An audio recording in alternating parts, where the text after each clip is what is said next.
No, Rina denied, although she knew Ian heard her sobs. Just put me down now, please. No, she wouldn't cry in front of Ian Sarmiento.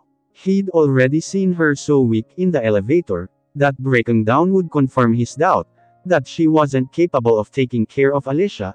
Rina wouldn't want to give Ian a reason to kick her out of her daughter's life very soon. What happened back there? She heard him ask, matapos siyang may baba sa couch. Worry was still evident on his face. It's a good thing na tinawagan ako ni Paul. What if he didn't? Napatitig lang siya sa gwapong mukha ng binata, habang nagsasalita ito. Concern ba ito sa kanya? You're just going to faint inside the elevator, and that will scare the hotel guests if they see you, dugtong nito. Ikay, hindi siya concerned sa Rina. Nag-aalala siya na maeskandalo ang mga kliyente niya, kapag may nakita silang nahimatay na babae sa elevator, she told herself. Ian was standing in front of her waiting for her answer, like it was an important thing. Nothing, she said, telling him her silly reason won't help. Rina, Ian said in surprisingly calm tone. You didn't almost pass out there for no reason. His eyes that were looking at her, tells her he genuinely wanted to know why.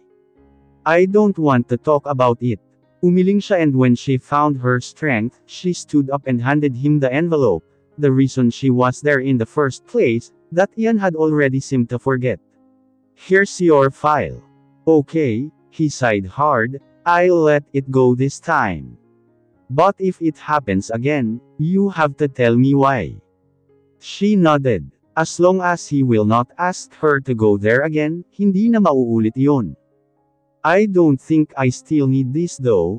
Ian accepted the envelope, and threw it carelessly on the table at his back. What? Hindi niya napigil ang may bulalas. You're not serious, are you?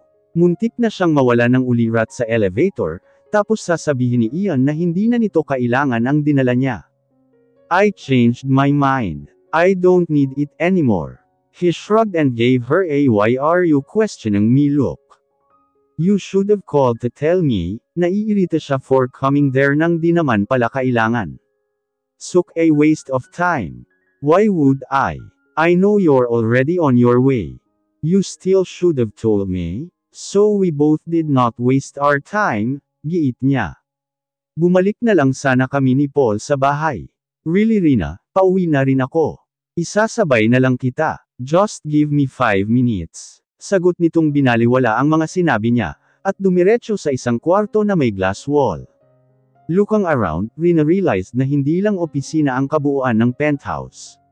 It was more like an apartment. Nasa living room siya ngayon. On her right was where Ian's office is located. Sa harap naman marahil ang bedroom, at sa kaliwa naman ng dining room. Very masculine ang mga eleganteng disenyo, na akma lamang sa may-ari mismo ng hotel na iyon.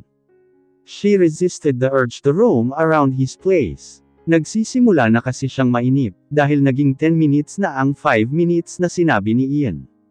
Katunayan ay paid leave na siya sa malambot na sofa, nang lumabas ang binata. Let's go have lunch, he said, already heading towards the door. Wait, what? Did Ian Sarmiento just ask her out? Are you deaf, Rina? Parang irritable pang tanong nito, habang hinihintay siyang maunang lumabas ng unit nito. No, napapahiya tuloy na sagot niya. I said let's go have lunch, he repeated anyway. Uulitin din naman pala, tatanungin pa kung bingi ba ako, himutok niya. Sabi ko kay Alicia babalik ako kaagad, she answered. Then call her. Nagpatiuna na ito sa elevator, para pindutin ang down button. I just want you to keep me company, Ian added without looking at her. I'm wondering if you just used that envelope as an excuse to ask me out, she suddenly blurted out, before she got the chance to think about her words. What? He frowned at her as if he hadn't heard her well enough, a small smile was playing on his lips though. OMG Rina. Gusto niyang batukan ang sarili, for letting her mouth talk without thinking first. She stammered, her cheeks heated up. Are you deaf? Ganting tanong niya, pag-aya sa tanong nito sa kanya kanina. Sana hindi nga narinig ni Ian. No, he said, I'm not asking you out. I'm telling you to join me for lunch, Rina, he continued, adding to her embarrassment. So he really heard. Luckily, the elevator doors opened, and Ian gestured to her to go in first. No, you go first. Tanggi niya, her face starting to lose its color once again, at the sight of the metal box called the elevator. Rina, I'm trying to be a gentleman here, kunot nung sabi nito, as he held the door open. What's wrong with you? You don't understand, she sighed in defeat, as she stepped inside. Ian stayed near the elevator buttons, while she stayed on the opposite side. She didn't want to appear too fragile to him, kaya kahit takot na naman siya, sinikap niyang payapain ang sarili niya. Besides, may kasama naman siya, kaya medyo mas relaxed ang pakiramdam niya. She would just close her eyes, and pretend she wasn't on a lift. She discovered it was effective. What the? Narinig niyang sambit ni Ian after a few seconds, when she opened her eyes, sinalubong siya ng kadiliman. Ian, she panicked. She realized that they weren't moving, and all the lights inside the lift were off. I'm here, Rina. Through her adjusted eyesight, nakita niya ang binata na may pinipindot-pindot na buzzer. What's happening? She was really nervous now.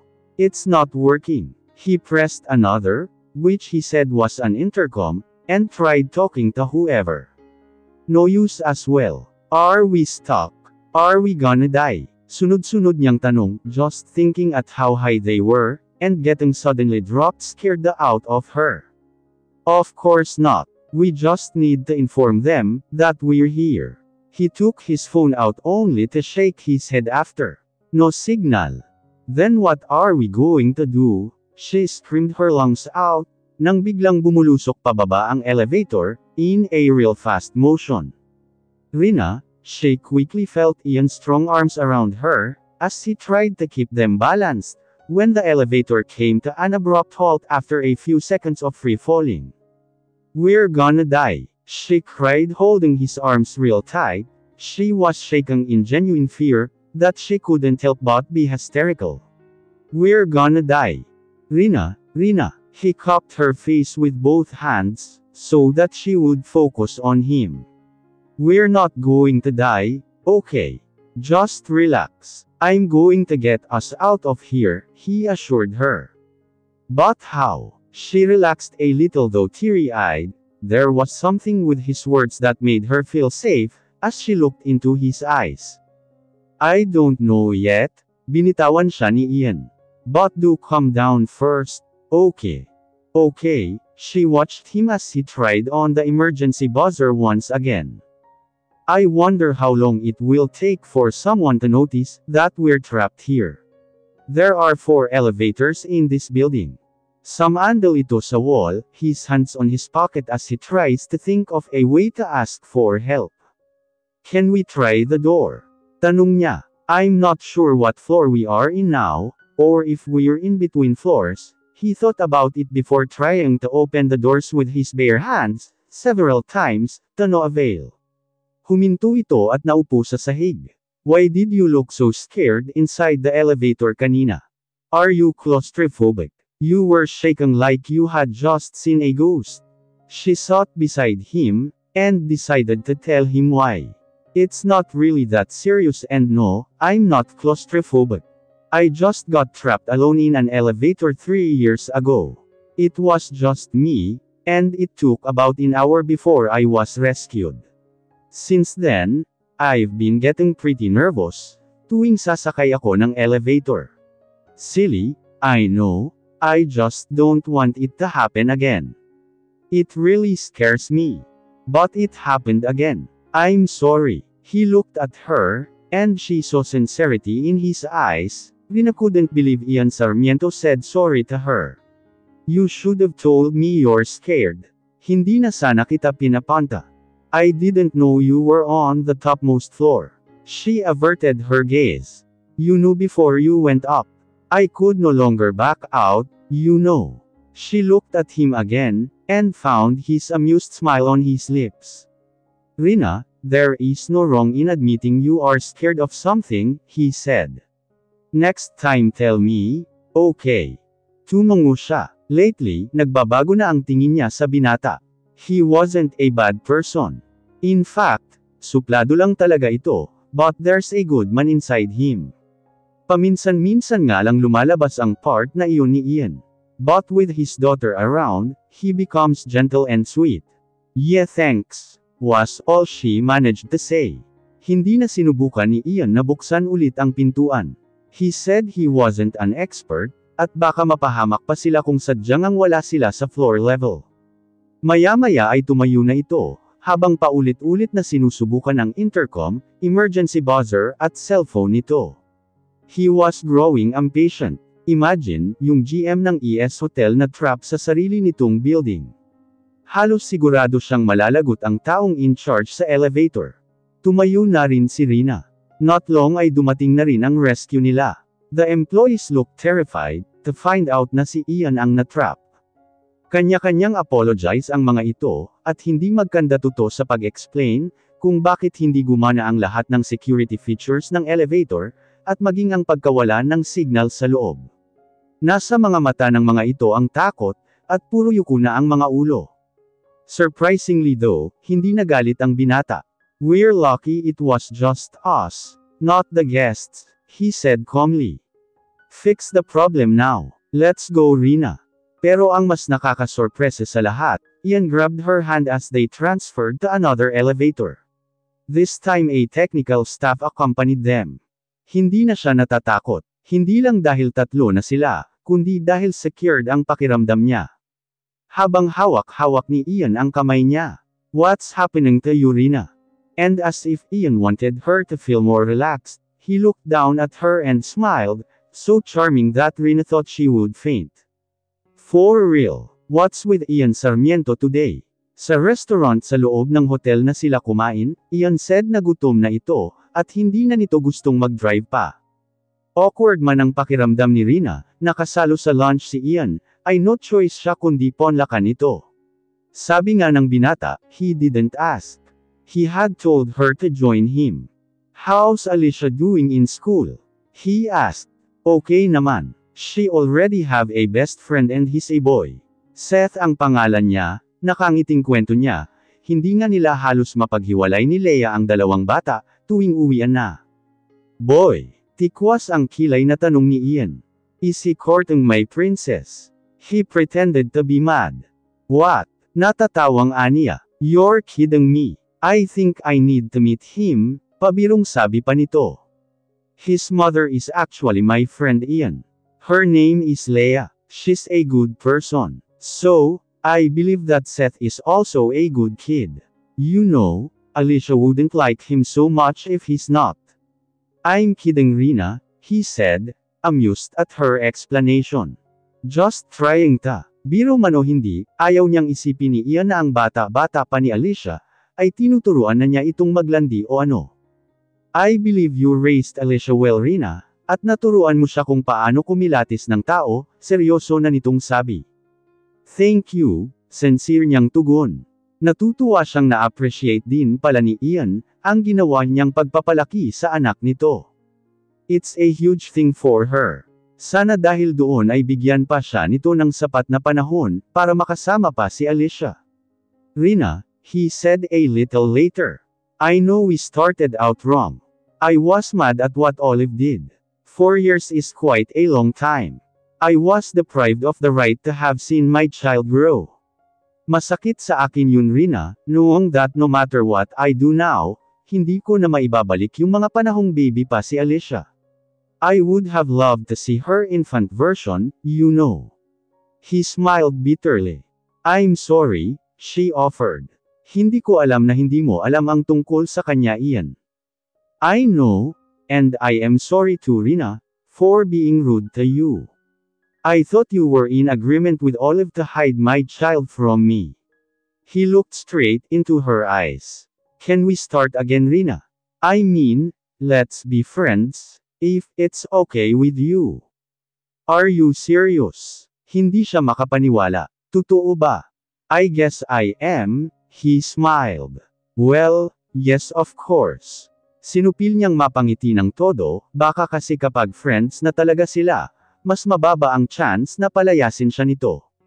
Or pwede nito siyang bigyan ng special arrangement. Para makita pa rin niya si Alicia. Yun nga lang ba Rina? Her good mind teased. Great, let's still eat, shall we? Inilahad nito ang kanang kamay na walang atubili naman niyang tinanggap. Seriously Rina, I couldn't imagine my child growing up in this place. Nasa dating apartment ni Rina sila ni Ian. Dahil dinadamdam ng binata na hindi nito nasaksihan ang paglaki ni Alicia, nakumbinse niya itong kunin nila sa apartment ang mga pictures at videos ni Eli, mula nang nasa tiyan pa ito ni Olive hanggang sa lumaki na ito. You're insulting me, she pouted. Sinisipat-sipat nito ng tingin ang mga dingding, bintana, pinto at mga gamit niya, habang iniipon naman niya mula sa cabinet ang mga sinadya nila doon. It's not like that Rina. I just couldn't figure out how you were able to do it. His warm smile made her heart melt. Habang humahaba ang oras na magkasama sila, nakikita na niya ang Ian version na minahal marahil ni Olive, bago nito nakilala si Josh. Mother's instinct, she told him at inimbita itong maupo sa tabi niya sa sofa. What's this? Tanong nito nang abutan niya ito ng scrapbook. It's a documentation. From the time Liv still carries Eli inside her belly up to this time, she explained habang pinapanood ang ginagawang pagtingin ni Ian sa mga larawan. Mixed emotions flooded his face. There were instances that he would look at Olive's pictures longer than necessary, sa parte na nasa tiyan pa lang nito si Alicia. Missed her, she thought and found herself averting her gaze, so she wouldn't see the pain in his eyes. Napakatyaga mo naman para gawin ito, he said after a while. I needed to Ian. It's for Alicia. She deserves to know the truth. She deserves to know who her real mommy is. She felt the familiar pain in her chest, as she said that. Masakit pero iyon ang totoo. Someday, I'm going to let her see this. You're right Rina, if you tell Eli now, she probably wouldn't understand. Ginagap nito ang kamay niya, to her surprise. The gentleness in his voice caught her off guard. So I'm not pressuring you to tell her anytime soon. Tell her at the right time deemed appropriate to you. Thanks. She fought the urge to cry. Hindi nito alam, pero sa sinabi nitong iyon, ay napasaya siya nito ng sobra. So, how old is Eli here? Turo nito sa isang picture, na naka-fairy costume ang anak nito. 2 years old, then she happily told him the story behind every picture. Pagkatapos ay pinanood naman niya sa binata ang mga videos, na nakasave sa luma niyang laptop. Thank you Rina, was all Ian managed to say. Emotional ito habang pinapanood ang videos ng anak nito. She could only guess, but maybe, he was feeling more connected to Alicia now. Umuwi na rin sila pagkatapos. They were silent for most of the drive. And Rina even had to watch the car, where Paul and the rest of the bodyguards, were through the side mirror to entertain herself. Nakakonvoy ang mga ito. Ayaw kasi ni Ian na masyadong malapit ang mga ito, kaya nakasunod lang sila at hindi kasama sa sasakyan. Thanks for the day Rina, he said once again habang nag-aalis ito ng seatbelt. I feel like I've known Alicia since she was a baby now. Don't mention it Ian, you deserve to know. Bababa na dapat siya, pero sinenyasan siya ng binata na hintayin niya itong ipagbukas siya. Tumango siya, habang pinipigilang mamutawi ang ngiti sa mga labi niya. Why Ian was being a gentleman now?